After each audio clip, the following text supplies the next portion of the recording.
Kapag may nararamdaman ka na or pagod ka na, magpahinga ka. A day in my life kahapon.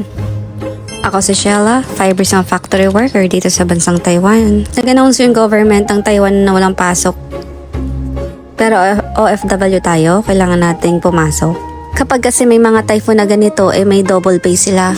Siyempre OFW tayo, ito yung kailangan nating i-grab na pagkakataon.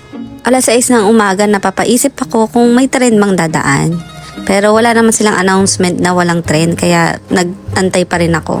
Tahimik ang paligid, walang katao-tao sa train station.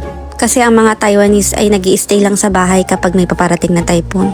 Ilan lang yung pasahero ng tren, parang naalala ko yung mga train to Busan, yung mga ganong horror. Sobrang lungkot ng panahon at nagbabadya na rin yung paparating na typhoon. Habang nasa tren ako, inaalala ko rin yung mga kaanak ko, pamilya ko sa Pilipinas. Dahil pagising pa lang namin puro na news about sa baha at mga kalamidad. Ito talaga yung kahinaan namin bilang isang OFW. Yung makabalita ng mga bagay-bagay na nangyayari sa mga kaanak namin sa Pilipinas. Kasi wala kami doon para damayan sila. Pero kailangan din naming lumayo para rin naman sa kanila. Nandito na ako mga kabangi sa MRT at nag-iintay na lang din ako ng tren papunta na sa Nancy. Wala namang delay ang tren, on time naman sila kung ano na sa timetable nila. So ayan, ganyan din ang loob ng MRT. Halos ilan lang din ang pasahero dahil nga may typhoon at walang pasok ang mga empleyado at estudyante. After 45 minutes na biyahe, nandito na ako sa station kung saan malapit ang NXP. Nagmamadali na rin ako kasi makulimlim na at baka abutan pa ako ng ulan. Ganyan katahimik ang paligid.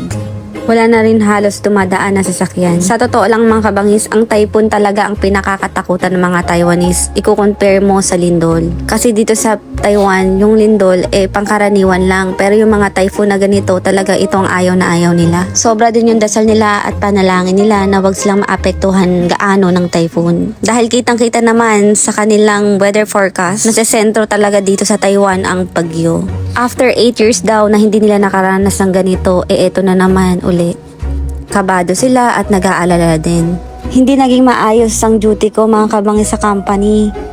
Dahil umaga pa lang talaga masama na yung pakiramdam ko. Ako kasi yung matiising tao, pinipilit ko yung isang bagay kahit hindi na kaya ng katawan ko. Eto, nasugod ako bigla sa emergency sa military hospital dito sa Kaohsiung. Sobrang thankful ako mga kabangis sa mga katrabaho ko at mga ate ko sa department. Pati na rin sa mga boss ko na tumulong sa akin makarating sa hospital.